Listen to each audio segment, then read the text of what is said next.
Hey. Hey, everybody. Welcome to Winephabet Street. Deb and I are back. We had a little hiatus trying to get a wine for the letter M, but we are ecstatic because today we are virtually, I wish it was in reality, but we are virtually heading to Argentina for the letter M of Malbec. So, hey, Deb, it's been a while. I know. Good to see you. Good to see Veronica. I'm excited to be back. I've missed our monthly chats. Yes. This is our wine education, true education thing where Deb and I also get to learn. And so it's exciting for us to be back. But for those of you who do not know, I am Lori Budd, one of your co-hosts here. I am a Spanish wine scholar, WSET level 2. I am a champagne specialist in the Côte d'Aron, and I kind of own a winery, one of those things, in Paso Robles, where we specialize in Cabernet Franc. So if you are around in Paso, come on to downtown and give our wine some taste. And Deb, who has a longer list of things that keep her busy. That long. not longer. I'm Debbie Giaquindo. I'm known as the Hudson Valley Wine Goddess. I'm a wine writer, blogger, educator. I'm a certified specialist of wine, a wine location specialist in Port and Champagne, and a certified cherry wine specialist. I'm chairperson for the Hudson Valley Wine, Spirits, and Cider competition that we just had 2 weekends ago at the Hudson Valley Wine Fest. I own a restaurant in North Wildwood, Trio North Wildwood. We are open through New Year's Eve. Now that it's fall, our hours are just Fridays and Saturdays. And I don't know if I left off anything. Oh, I just became a grandmother. Congratulations. Yay. Thank you. I have a granddaughter named Juliet Giaquindo. So, Yay. Yeah, that's it. Veronica? And Veronica. Very well, ladies, thank you for having me. I'll try to be brief. I'm an original Argentinian who actually fell in love with wine during my university studies in Paris in my early 20s. And once I graduated school, I was not in wine, despite my love of wine. I was working with retirement plans, and it wasn't about 8 years out of college that I said, this is for the birds. I have to do what I love. I quit my job, got accepted to INSEC Bordeaux to get a master's of wine marketing and management.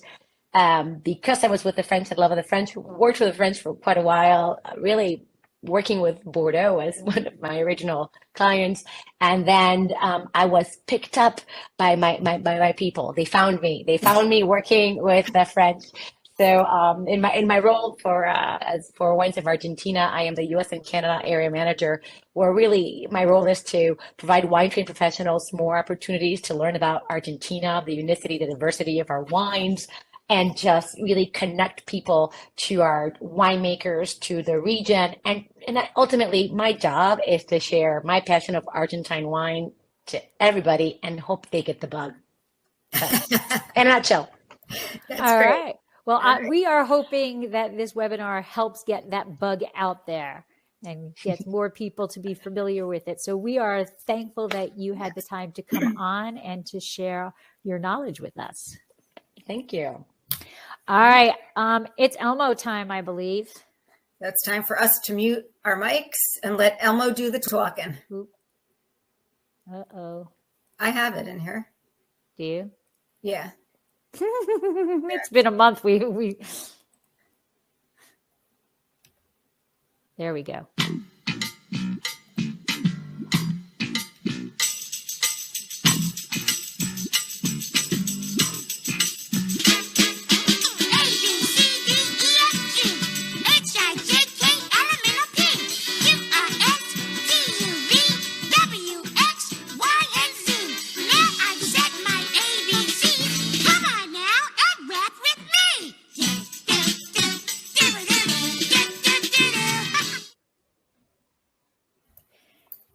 And there we go.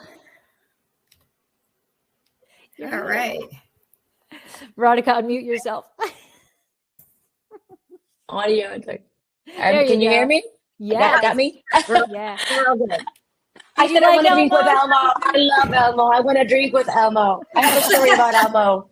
You My do? husband dressed Oh, up as share. Elmo for my friend's first birthday when he first came to the States. It's hilarious. So Elmo is part of our life. Oh, That is great. yay. Do you have Elmo with you, Lori? I don't because I'm down in Paso and Oh, Elmo is in Fresno. oh, bummer. I So know. anyway, let's getting started. Veronica, you touched on how you started and your people found you. Can you elaborate a little bit more?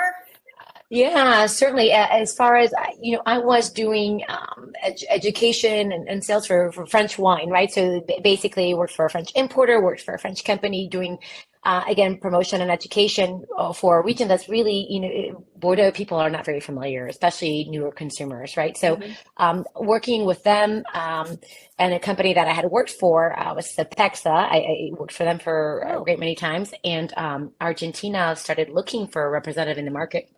And so they reached out to Sapexa, and my former colleague, Valerie Gerard, said, listen, we got this girl for you who has been doing it for the French, and she's kind of one of our own, but she really is one of yours.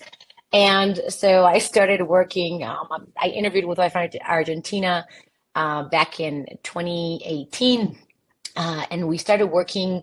As far as me managing, working the relationships with the importers here in the United States.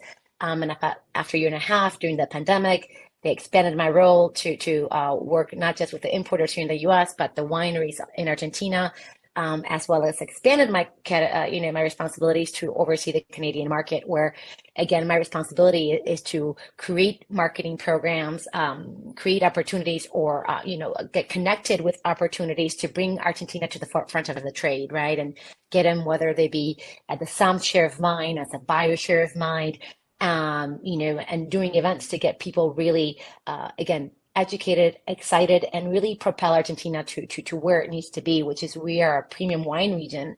What we are considered a new world with old world practices, right? And just a ridiculous real estate as far as viticulture. And so I need to share that with everybody so that they can, get more excited and start buying more Argentinian wine. So again, any programs there are with retailers, with sommelier conferences, we're there. All right. And so we're here to talk about the Malbec. Now, before we get into this, I just want everybody to know, because you are Wines of Argentina, we want everybody to know that there is more to Argentina than Malbec. So we don't want people to just go, oh, well, all there is Malbec. It's mighty fine Malbec. But there is a lot more to Argentina than just Malbec. So, but we're just focusing on Malbec today because it's the letter M. It's the month of the letter M. And we'll take it. We'll take M. And then, so you said that you had a passion for wine, even though you went into, that other realm for a little bit. Yeah. How did you fall in love with wine? Just because you're originally from there? Is it instilled into the culture? Well, first of all, my father, I will tell you, in Argentina, he was again, even though it wasn't Malbec, my father was a big drinker of Cabernet Sauvignon, as he would say with his accent. And we emigrated in the early 80s to the United States. So wine was part of the culture, but here he would actually make it like a spritzer, right? Just to extend the utilization of wine, right? So he would have it with dinner. I was drinking it in holidays as a spritzer. My aunt would pour me, some red wine with 7-Up, and we thought we were really cool. Never truly appreciated it as a kid, and never really longed for it because it was something that was accessible, right?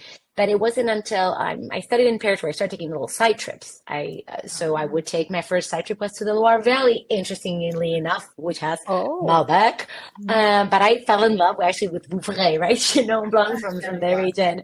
And then, and it was a sparkling stuff. It was like more the sweeter, the demi-sex, which you get started as a newbie wine drinker. So it was a great region.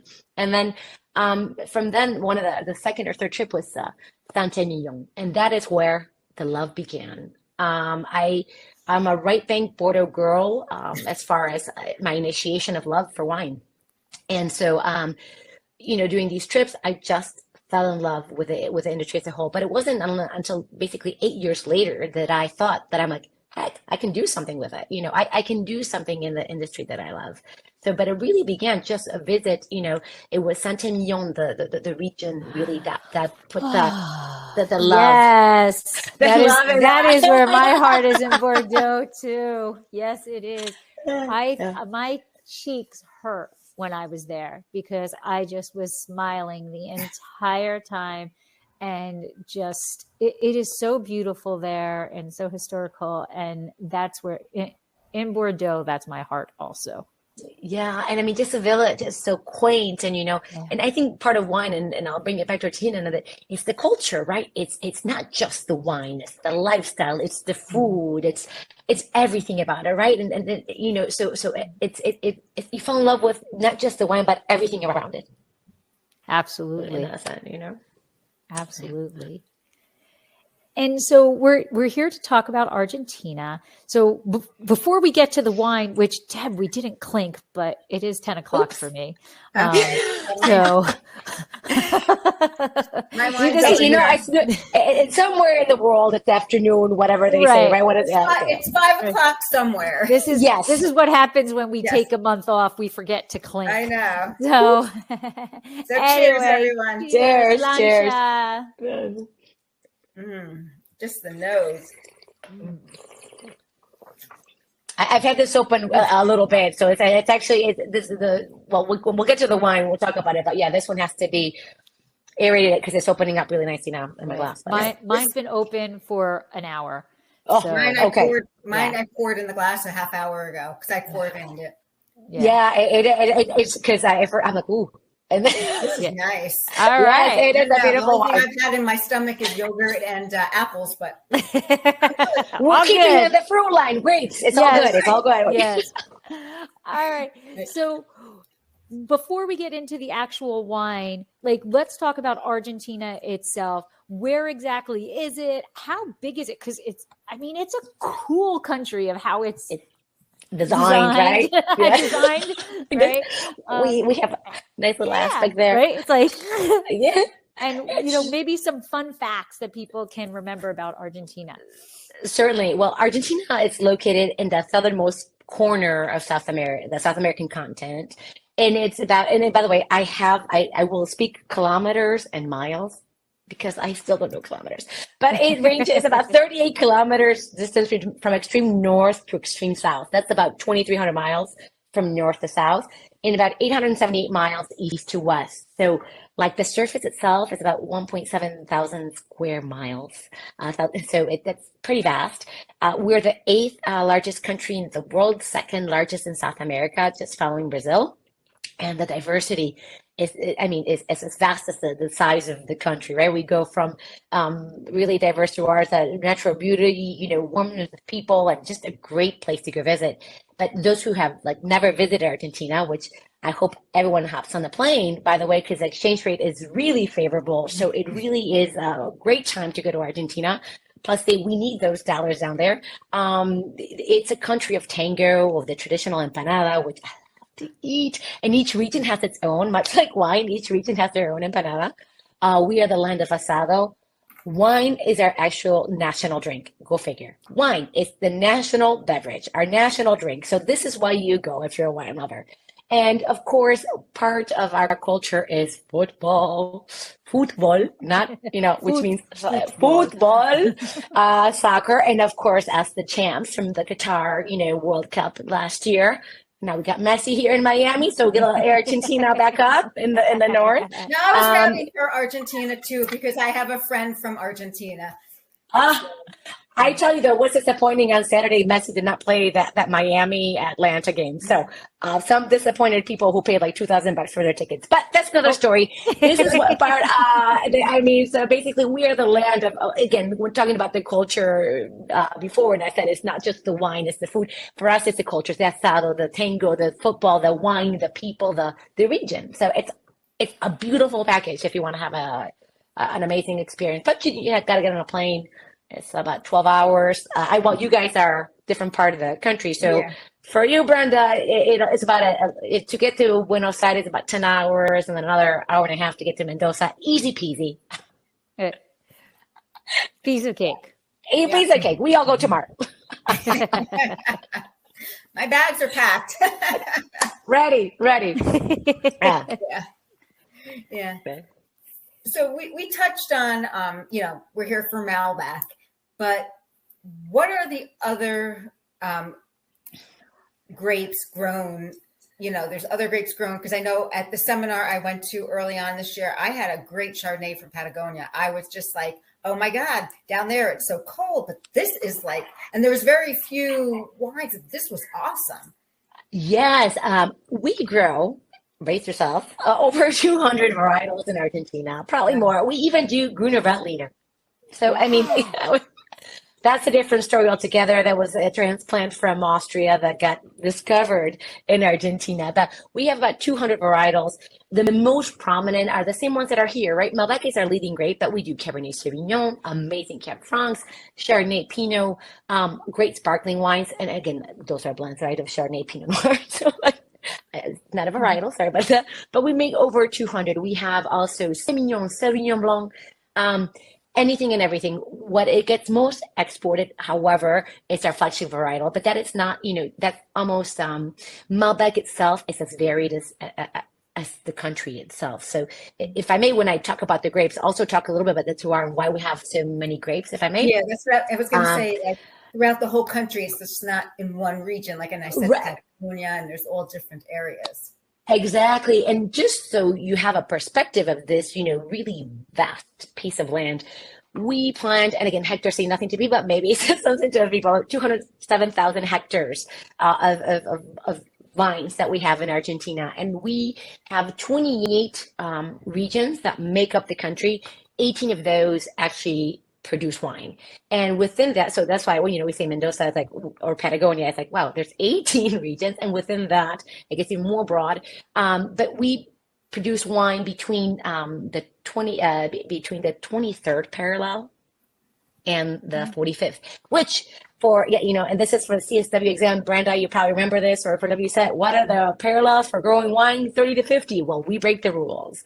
And the reason we break the rules is because on the 23rd, what happens is what we lack in latitude, we go up in altitude, which permits us to make that gap, right? And produce wines beyond the standard parallels of winemaking. And that's why, I'm getting off tangent here. When we talked earlier about Salta, not only is it picturesque, it's picturesque because of the mountains, the beauty of these subterranean soils that were submerged millions of years on the water that are now peaks of 10,000 feet and higher. And so anyway, so we make, those 23 provinces, 18 of those make wine between those parallels, and the scenery changes, right? So while Malbec is produced all the way from Patagonia, which is in the 45th parallel, to up to the 23rd parallel, because we're opposite of the hemisphere, right? So when it's like this versus this, it's sometimes confusing to people. But what Malbec is king varietal, right? Because that's the one that actually has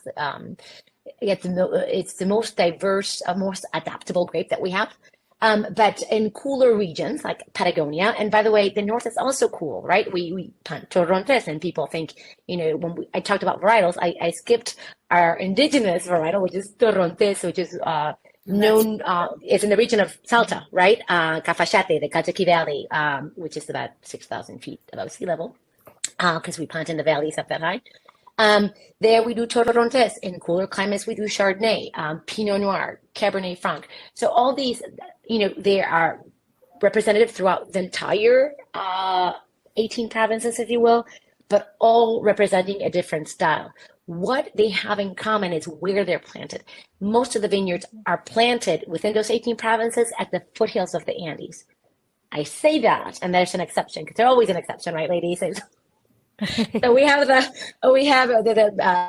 next to Patagonia, that Atlantic region, which is closer to Buenos Aires, closer to the ocean, Mar del Plata, where they're doing new innovative plantings. But again, here, if the climate is very different, because it's not as arid desert as we have in, by by the foothills of the Andes, but we get into more Atlantic. Well, it's an Atlantic climate, right? Because we're right by the ocean. So it is a very diverse region. So for every grape that is grown, Malbec is in every single region of these 18 provinces along the foothills and the Atlantic. So long answer. Sorry. No, that's awesome. And that's more. I'm just kidding. And if you do it in the next 5 seconds, you'll get it. That's right. You'll get it. Yeah, no, crazy, right? Yeah. Yeah. So it's interesting. I don't know, Debbie, did you catch that? It's the 23rd parallel, right? So that's significantly lower than what is typical.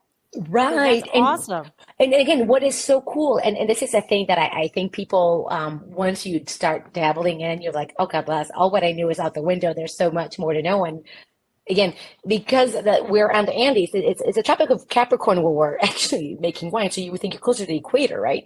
But you're also in a cooler climate because you're up the mountains at that parallel, though, to be very, very frank, we're upwards of, 6,000 feet above sea level, 10,000 feet. And people that are on the line right now, when I say 10,000 feet, I like to give perspective.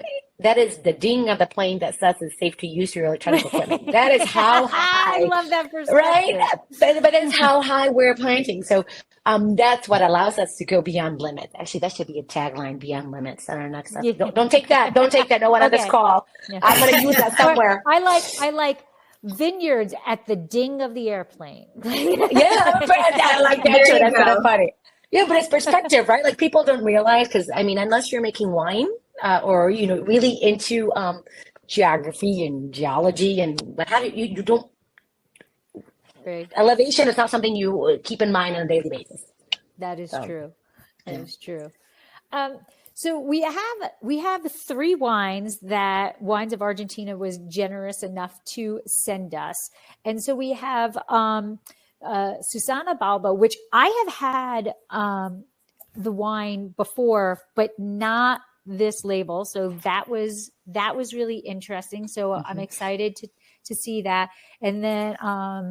So I'm not doing them in the correct order, but so you can, right. And then we have Bodega Argento, just so the people who are watching, because we have several people on today. The first one you want us to taste. This is the first one we're going to taste. Yes. Okay. And then we have the Alta Vista. Yes. Okay, so that is I just wanted to put those labels out there for the people who are watching either live right now or on the YouTube channel, so they can actually see these actual labels. But we're going to taste them, but I just want to make sure we have time where you can give a little bit of background on each of these wineries. Unless you think it might be better to wait till we taste each one when you do it. I just wanted to make sure we gave them their time. I think I can go briefly because we can talk about some of the distinctions of it. It's not long. I'm just going to just a brief little synopsis of each winery. And that way then we move along but we acknowledge them, and then hopefully we get to taste them as they're elaborating in a glass right now. They're phenomenal. The first one, and for those in the audience, we have 3 different vintages. We have Argento is our youngest wine, which is a 2021. Then Marco Sin Límites is a 2020 vintage. And then the Alta Vista Alba Beneve is 2018. I like to taste in age order when possible, and also because we have different regions. So Argento is in what we call the Primera Zona, right? In Luján de Cuyo, which is also a DOC. We have 2 DOCs in Argentina and 107 GIs, but we'll talk about it later. But so the Bodega Argento, it is a single vineyard, Finca Agrelo, organic Malbec, and it's located in Luján de Cuyo in Alto Agrelo. So I don't have a map, and I apologize, but the ladies will be getting a whole presentation of 176 pages that they can share with everyone who's interested. All right. And Alto Agrelo is in Mendoza. It's in the foothills of the Andes at a range of 3,200 to 3,500 feet. Okay. Right. And it's all organic production, organic and sustainable wines. They were founded in 2012 with the premise of offering the best of the region in a bottle, if you will. And they look for maximum expression of organic vineyards by careful selection of micro terroirs. You know, we talked about Mendoza being best. Like we have many micro terroirs, and we'll get to that later. But this wine is also made with minimal intervention to achieve pure organic and classic style. So this one, to get perspective, again, Luján de Cuyo, Agrelo, the vineyards are from the winery itself from 2012. They make spectacular wine. And Deborah, when you mentioned the Chardonnay, you most likely had from the sister winery in Patagonia, that Chardonnay. From the region of Chubut, because it's the same group, different wineries. The second wine that we have is Ben Marco, and Ben Marco is from Los Chacaches, which is in the district of San Carlos in Valle de Uco, Mendoza, right? So we have the big one is Mendoza, the second is Valle de Uco in the district of San Carlos in Los Chacaches. So we get very, very, very precise here. This is where this winery is coming from. The winemaker is Eddie del Popolo, amazing guy. He's one of the world's top viticulturals, named the terroir hunter. Yes, he's the terroir hunter. So if you ever see him, you can refer to him as such. No, I'm kidding. But Ben Marco Sin Límites, or Without Limits, it's an organic Malbec. It's in collaboration with Susana Balbo, the pioneer of wine in Argentina. She was one of the first, not just female winemakers, one of the first leading winemakers to bring, to really work on quality and bring it to, for export. So this is a collaboration with her wines, and this stands out in a league of its own when it comes to soil-driven profile. They use an, again, hands-off approach.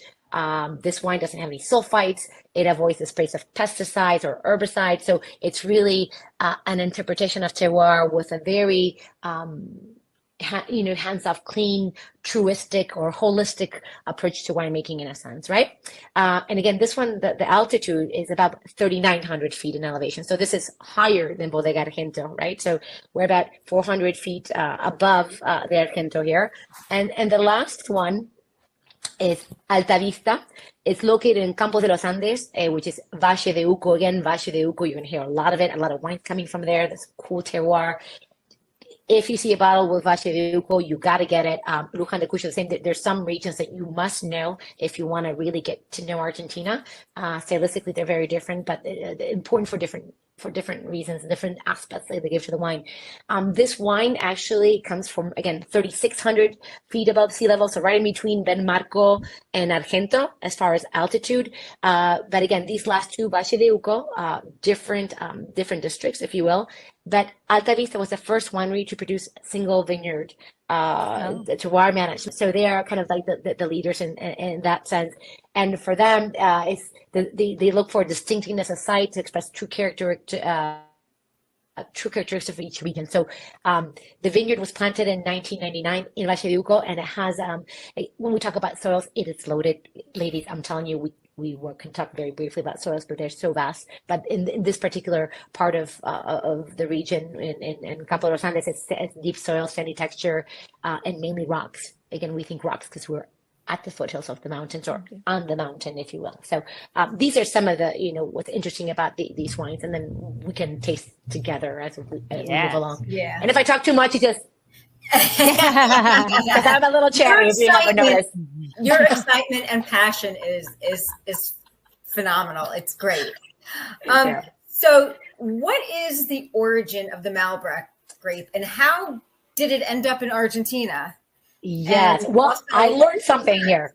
Yeah, I'm sorry to cut you off, because I actually learned something here in this recently. So, but very little is known about the exact origin. To be fair, but in 1992, it was discovered that to be a sibling of Merlot. Now, I tell you, I did not know that until very recent. And it has a common mother, Madeleine Noir de Charente, while its father, it's Pugnard, like Pugnard Noir, and this is news to me, ladies, to be very fair, which is an ancient and rare blackberry that originated from Gaillac. I don't know if you guys know where Gaillac is, but I went to their Pot Ouvert when I was living in Bordeaux. They have great sweet style. Like, it's more like a partner to they have like sweet Southern styles, like Bordeaux Semillon, that one.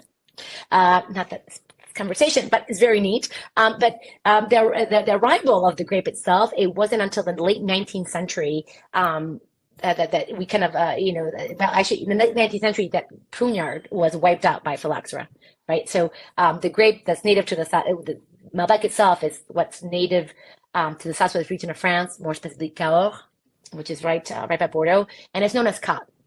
It's not the same Cot that you find in the Loire Valley, by the way. It's probably a sibling. I don't know much about the Loire Valley Malbecs, but again, this comes from the southwest region of Cahors, and it's known as Cot. So very, very cool, history in a sense, especially that it comes from Pruneyard. Well, I'm just happy because it's kind of like, I call it the stepchild of Cab Franc, because I need to relate everything to Cab Franc. So it's because Cab Franc was the parent of Merlot. It's the same mother, that gave us Cot, which gave us Malbec. So I have, if I can weave a way back to Cab Franc, it makes me very happy.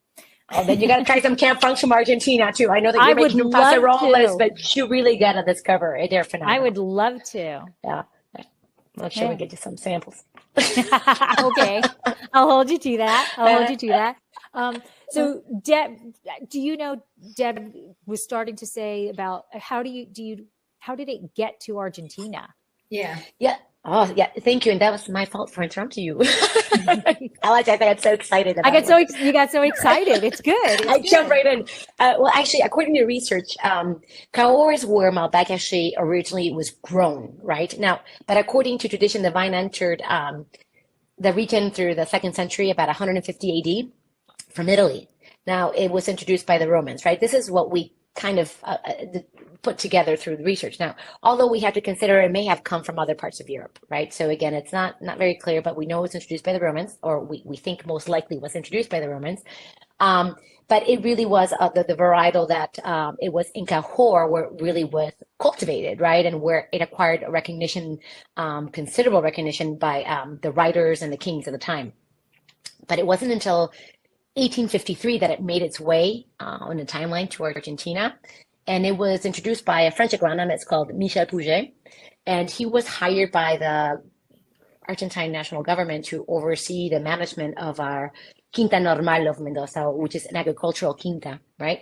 And his role was to really lead in the education and planting and vinification of French varietals in Argentina. And Malbec was a major French varietal, right? It still is. It's not used as much in France, but it was one of the Bordeaux blends, right? So it was introduced officially in 1853, and that links into why we celebrate Malbec World Day, because Michel Pouget was actually appointed on April 17th. And so by April 17th, it's Malbec World Day for us. And for us, it grew really well. But what's interesting to note is 10 years after it became our official, right? Official varietals that were cultivated in Argentina. In 1863, we have phylloxera hit France, right? So huge wiped out vineyards in France and throughout the world. But what happened to us is crickets, literally crickets.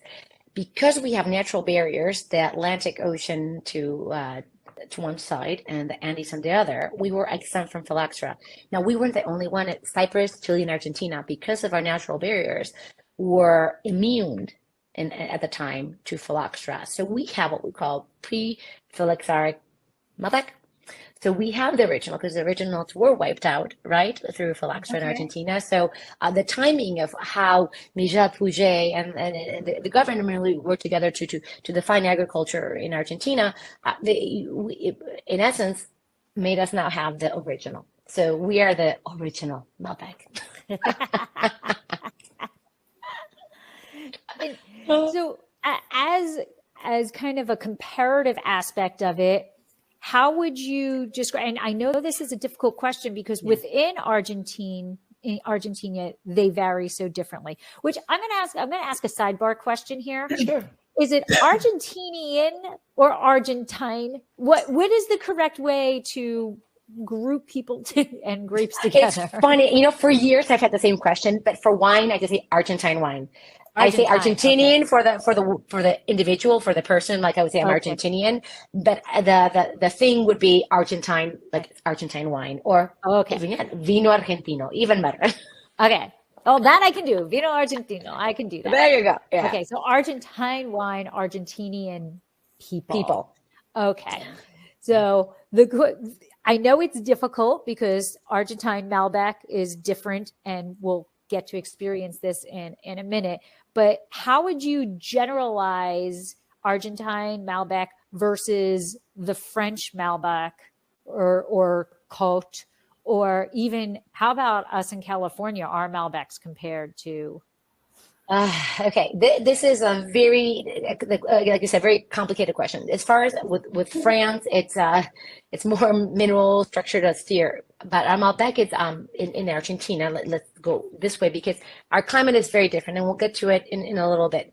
Malbec is we have a lot of variety, a lot of intense color, shades of deep violet, aromas of red fruit, plums, cherries. You know, I'm just generalizing here, right? So it's not. Because when we get to region, and it's very specific. And so you have notes of plums, cherries, spices, minerals, and with oak aging, you bring out some chocolate, vanilla, tobacco flavors, and the mouth is like soft and persistent with sweetness and tannins. So it's very broad. But since 2000, Argentine producers have begun to focus on origin to give identity, to give a better understanding and interpretation of the Malbec itself. So we have had Malbec studies where they, about 18 or 20 wineries from north to south, pretty much grew the vines and treated them in the winery the same way. And they discovered really that they're all different. Sorry, there's a fruit fly in my office because I have... Because you have Argentine my Malbec wine over there. Argentine wine. And so what they determined that each region stylistically is different. So cooler climate for us, and this is where you use California, or where I guess cooler climate, Malbec may be more similar to Loire Valley, maybe because it's cooler climate. So a little more brightness, more refreshing acidity. That when you get to warmer regions or regions where it's more clay in the soil, they're richer, they're bolder, I like to say coastal, right? It's a French word, like meaning, they're more built. So it really, I can't answer that in a very straightforward fashion because they're as varied as the soil that they're planted in and the altitude that they're planted in. And so, but well-made Malbec tends to be dark perfumed wine with blackberry and plum fruit. But again, is it aged in oak? Is it aged in barrels? Is it aged in concrete? And so, you're a winemaker. You know. Guys, I know you want the answer. I can't give it to you. You got to drink a lot of Malbec. It's all different between where you get it with the soil and the climate. And yes. You know what happens during the vinification process. So, well, it's less about the vinification process itself. It's more about the soil. It's the terroir. We are mountain people. If you ask a lot of winemakers, they say they make mountain wines. And so when you take Mendoza, so again, this is kind of try to answer a question that has no simple answer, and just to give you more depth of why Argentina and why you want to take a deep dive without me here, because there's so much to know. And I just touched the surface because I myself know the surface, right? But within Mendoza itself, we've got 5 regions, just Mendoza. So you have Valle de Uco, which is the premium, right? What they call the premium. Primera Zona, that's just where you find Luján de Cuyo and Maipú. Very different soil types, very different climates because they're very different altitudes. And then you have the northern oasis, the east, and the south. And so when you talk about soils, because we are in the Andes, and this is, again, for a geologist, is a gold mine. We have a lot of alluvial soils. And for those people that are listening that may not know what alluvial soils are, it's soils that are created by drags of river and ice melt. And as the water descends the mountain, it leaves around sediment, and it's millions of years of run, right? Of even on a daily basis, a run of water. And we have colluvial soils from the windstorms that came about. So what happens in the Andes Mountains and within these regions, you have different cones that are, and I shape them this way, right? And each cone have a different soil composition. So what's happening today when you're planting a vineyard, instead of doing a square, for example, like planting in a line, they've done thermal studies, so they're planting along by soil type, right? So again, I said this is just the tip of the iceberg. It's what's happening in Argentina, and I mean, to answer the question about Argentina and California, you take an elevation in Mendoza, right, as well. Take the soils aside. We know they're diverse, they're heterogeneous. You can be 5 feet away and have a different soil type, right? And that's what's so cool about the region. You have, 14 in Mendoza is 1,400 feet to 6,000 feet of elevation. Napa, the highest point is 2,600 feet, right? And that's Atlas Creek. Now, for people that are really wine geeky here, because I love talking about altitude, because I understand it. Like after all these years, I get it. For every time you go up the hill, it's 155 meters, which is 328 feet. You go up that mountain, a Celsius degree drop in temperature occurs. So you already jumped a different climate, right? So when you're talking about elevation beyond 2,600 feet or anything about 3,000 feet or 3,600 feet, now you have UV exposure that is impacted up the mountain, right? So I'm sorry, I'm deflecting here, but what's happening is when you, the higher you go up the mountain, not only you get cooler, you get higher concentrations of soil, of radiation, but that stops at, I believe, at 3,000 meters, the studies show. And what happens is that grape gets really dark to protect the juice inside, and so to protect the berries. So you have really dark, intense fruit, but since you're in a cooler climate, higher acidity. And that's not something you can achieve in Napa, for example, when you're just, the peak is 2,600, right? So when you start understanding the climatic differences, the exposure, the grade at which you are in the mountain, because depending what side of the mountain I'm going to move my body to, that's the exposure of sun you're going to get. So another thing to take into consideration about this style and how it impacts, Argentinian versus California, or more specifically Napa. In Argentina, we're an arid desert. We get less than 8 inches of rain per year. Oh, wow. Okay. We have to irrigate. In Napa, you get an average of 23 inches per year. So again, that comparative, instead of answering how are they alike, is and how many ways are they different, right? And so again, for us, and the water source, our irrigation is snowmelt from the Andes. Everything is natural, right? There is like a full circle in Argentina of this. It's a whole, again, holistic, but again, everything is. It's more, the more we're just very stylistically different that we can find in specific regions. Similar profiles, but that's why it's the world to discover.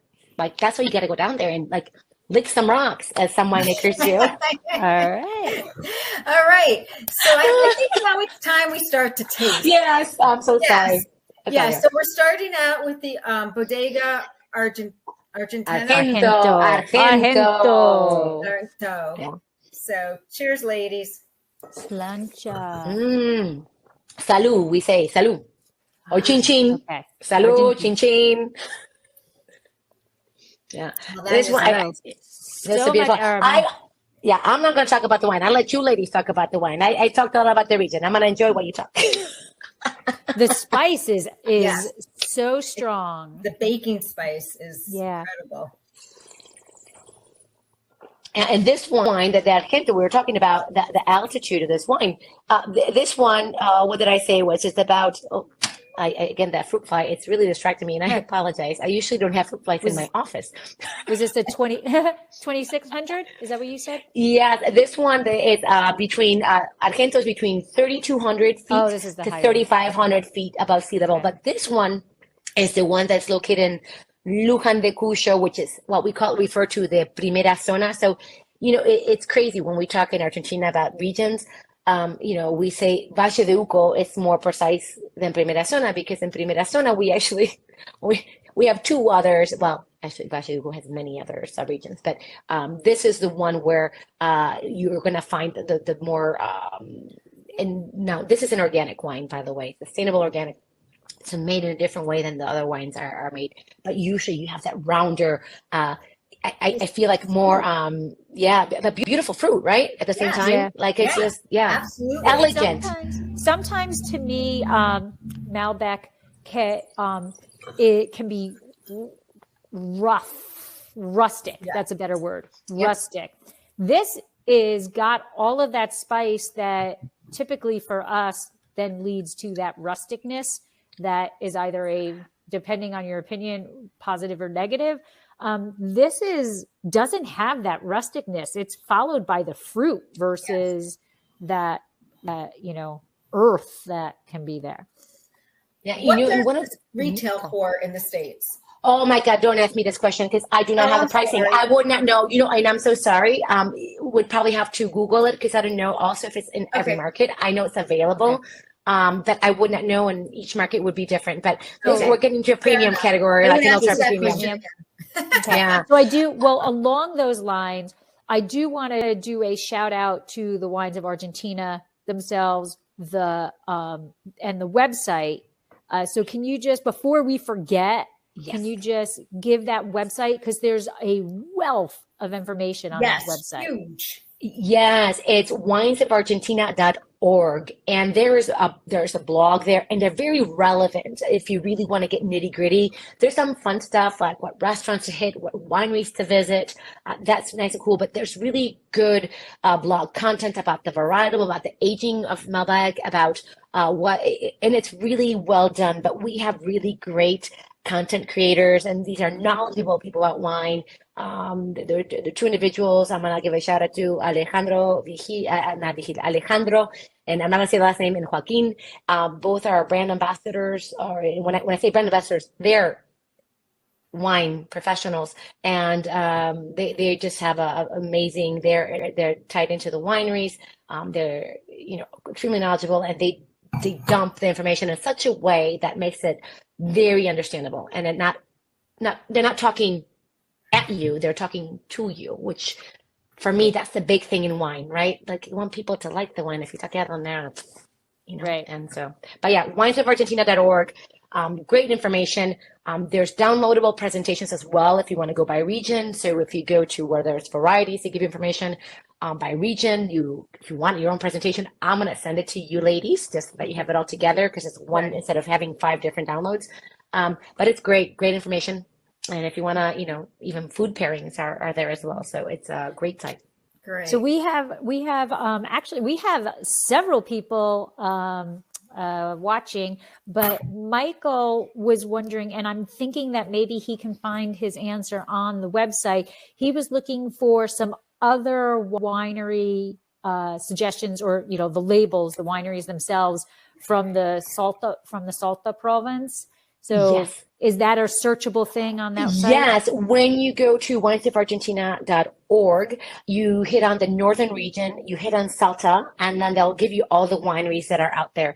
What's really interesting about this region, thank you, Michael, for the question, is that there are not as many wineries as there are in Cuyo, which is basically our prolific, wine region. 75% of the wine produced in Argentina, or 85 of it comes from Cuyo.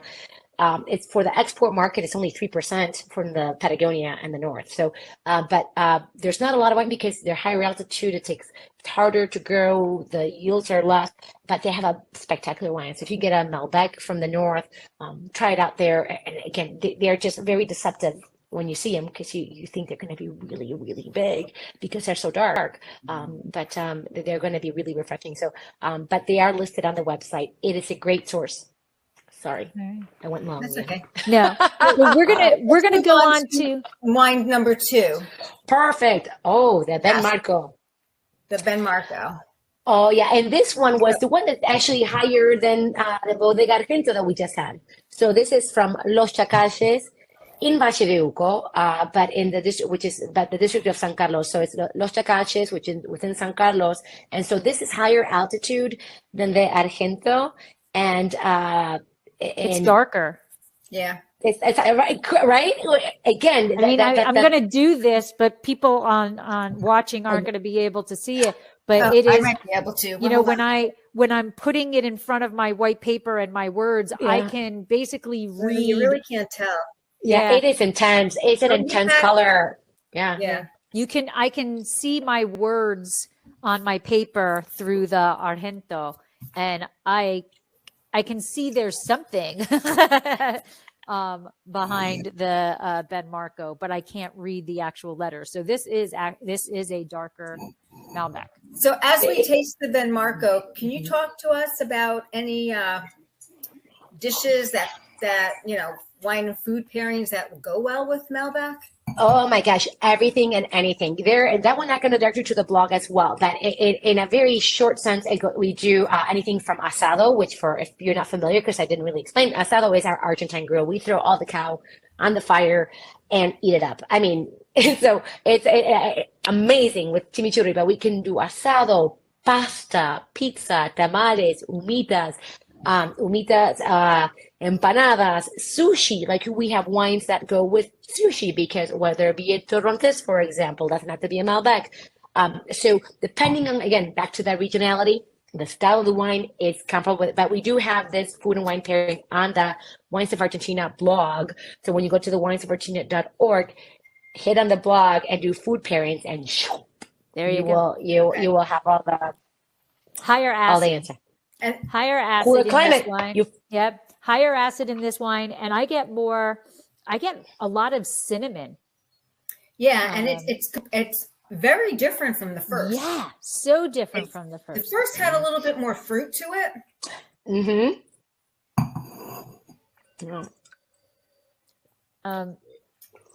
Are you, am I the only one getting cinnamon? I'm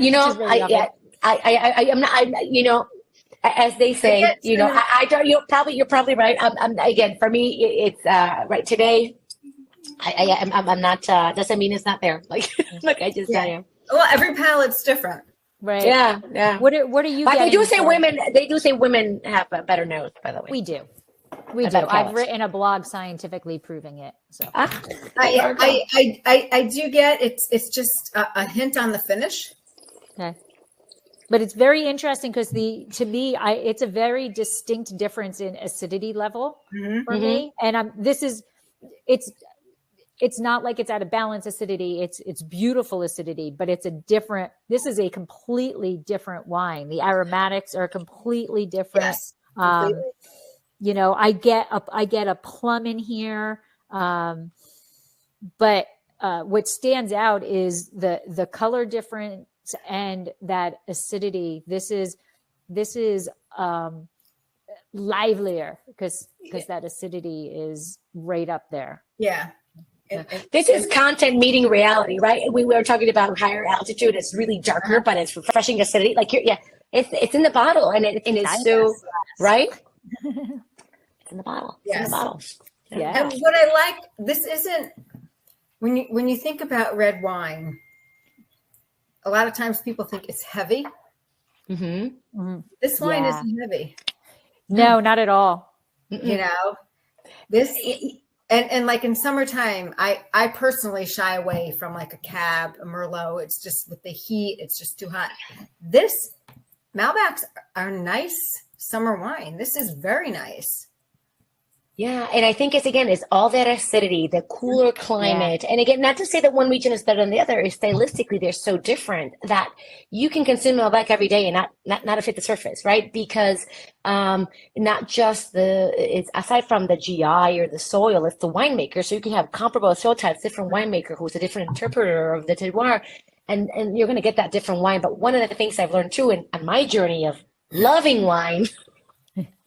As a big wine consumer, they're not all, it's very, we think because stylistically in warmer climates, we have bigger wines, but we are warmer climate with cooler regions. And we don't think about that. That makes it, I can have a great wine. And that acidity makes it food friendly, right? That refreshingness. So there's some wines, it's particularly Luján de Cuyo, none of them here. They're like, it's like one and done kind of thing. Because those are more age-worthy wines that we don't age, but they can be light in a sense, light and bouche, right? I mean, very well structured, but it's it's not that heavy. It's not a heavy, full-bodied wine. Yes. It's a medium palate, almost a medium minus palate. It's got all the fruit, it's got the flavor, it's got the acidity. And it's not screaming it in your face. Nice it's texture. It's not bullying you into it. I love that. Not bullying you. I'm going to use that. I am All going to right. use that. You got it. If that's okay, I will trademark Absolutely. it. Absolutely.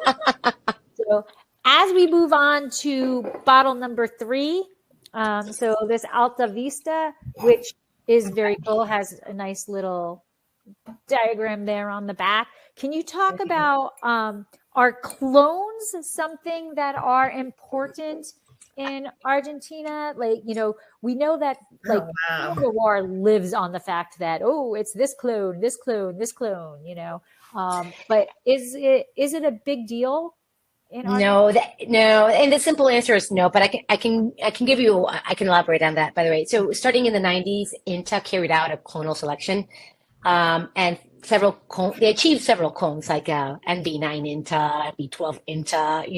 You're a winemaker, so you're more familiar with clones. Me, not so much. So for me, this is interesting, but I don't know how, but they're not commercially available in nurseries, what they found, right? And then the Mercier, again, we have a lot of French people through Mercier Nursery in Mendoza.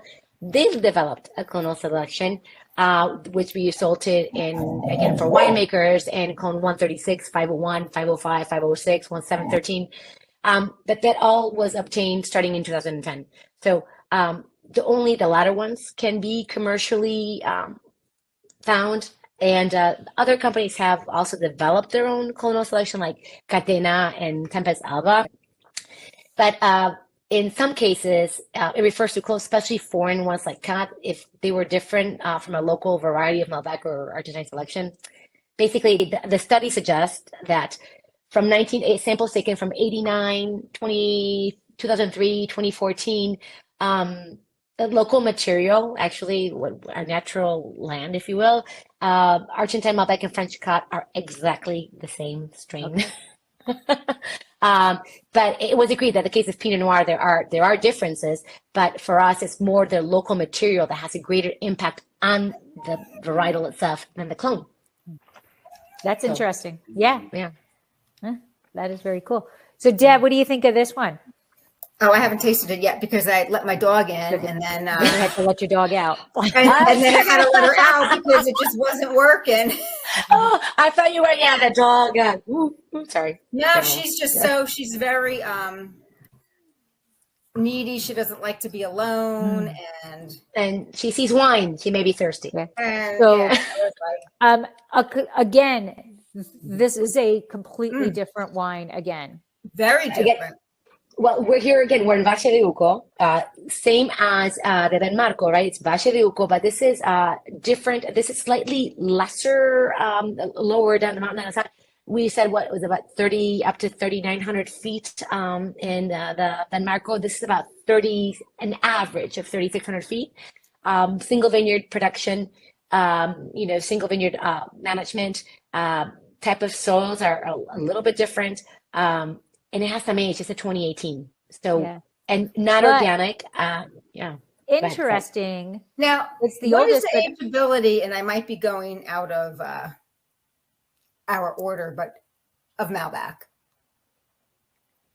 Oh, I missed the question. Sorry. What is the ageability? Because this is, Oh, ageability. Well, here we go. The way the varietal is, each wines have an ageability, and I'm going to send you a link to that to not be ad nauseum. But our wines, because of their high acidity, and because again, even in Luján de Cuyo, you have the cool climate. These wines, most Argentinian wines, are age worthy. They can go anywhere from, and I have a chart too that I'll share with you ladies later on.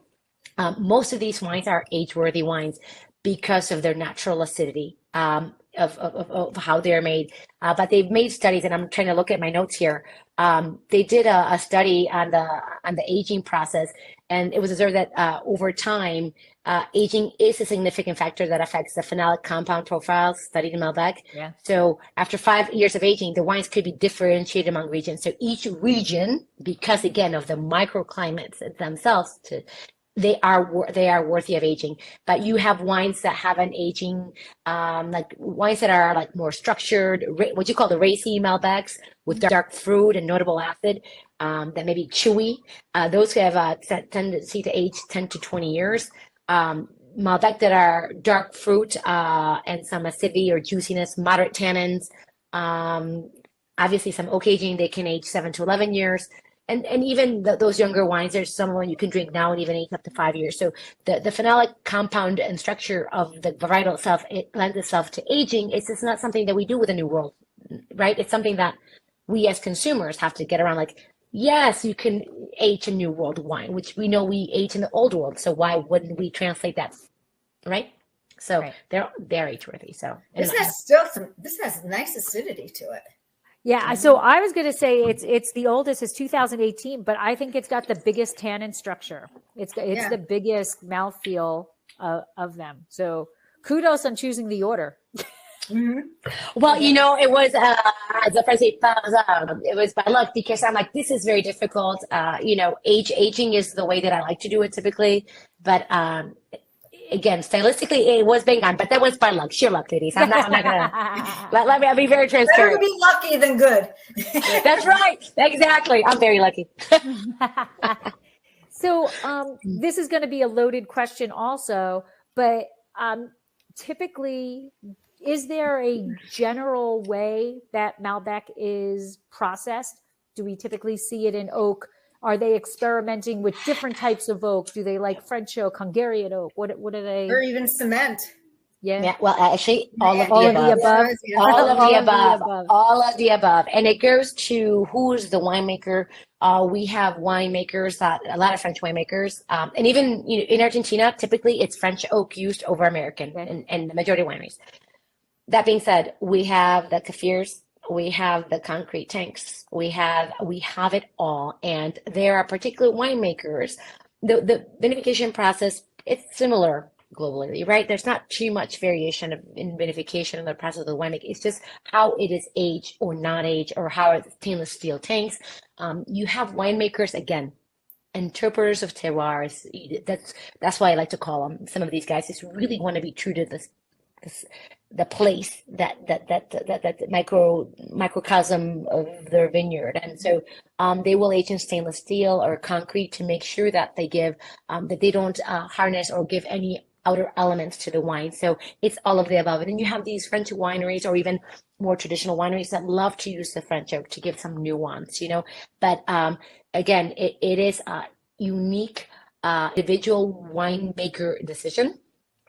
And it doesn't follow a straight line. It's really the winemaker at the helm of that winery, right? And if it also becomes tradition, because if they have to rechange their everything to concrete or vice versa, it's an investment. So it's a gradual process for many of these wineries if they do change. So because it's capital investment, right, to make it practical, but everything under the sun, the methods are being done. I love to see the eggs; they're really cute, different size eggs. The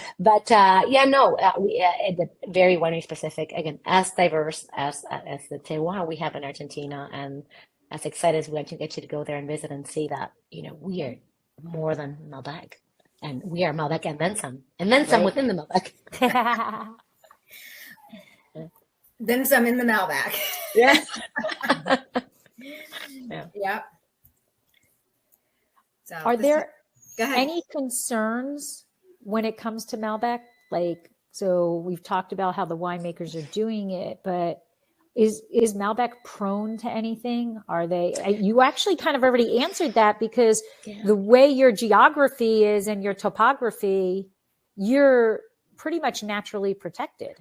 We have very low fertile. I mean, we really stress the vines by nature, right? We don't get the rain to have fungus, right?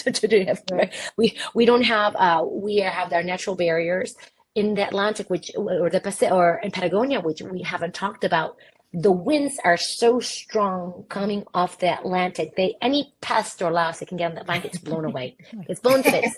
It really does. So we are very fortunate to have really poor soils, right? They need the vine needs to thrive, and the elements are only the biggest risk for us is frost, and that's when you go up the mountain. That's the risk that you have.